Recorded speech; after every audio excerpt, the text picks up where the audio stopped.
Halo teman-teman semua, saya Fahad dari Satker Akademi Komunitas Industri Tekstil dan Produk Tekstil Surakarta.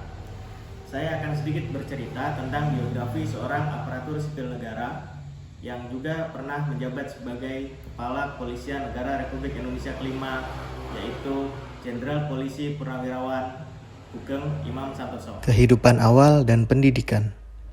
Hugeng lahir di Pekalongan pada 14 Oktober 1921 dengan nama lahir Imam Santoso.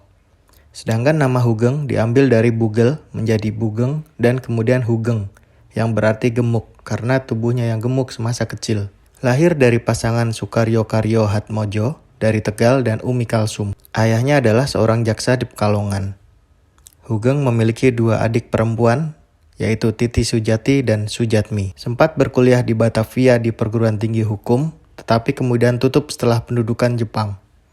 Hugeng kembali ke Pekalongan dan sempat berjualan telur dan buku sekolah Jepang dari kota ke kota, antara lain Pati dan Semarang. Kemudian Hugeng mendaftar ke pembukaan kursus polisi di Pekalongan dan diterima menjadi satu dari 11 anggota kepolisian dari 130 pelamar. Hugeng menikah dengan lawan mainnya dalam sandiwara radio Saya dan Adinda, yaitu Meriati Ruslani pada 31 Oktober 1946 di Jetis, Yogyakarta, serta dikaruniai 3 orang anak. Karir 1942, Hugeng mengikuti latihan kemiliteran Jepang dan Koto Kaisatsu Kaikai pada 1943.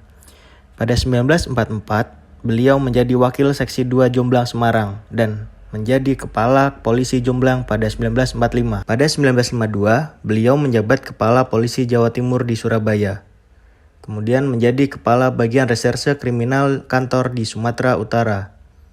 Pada 1960, beliau menjadi seorang staf di Direktorat 2 Mabes Kepolisian Negara. Sempat menjadi Kepala Jawatan Imigrasi pada 1960, Menteri Iuran Negara pada 1965, dengan karir yang terus menanjak. Pada 5 Mei 1968, Hugeng diangkat menjadi Kepala Kepolisian Negara. Saat menjadi Kapolri, Hugeng Imam Santoso melakukan pembenahan beberapa bidang yang menyangkut struktur organisasi di tingkat Mabes Polri. Hasilnya, struktur yang baru lebih terkesan dinamis dan komunikatif.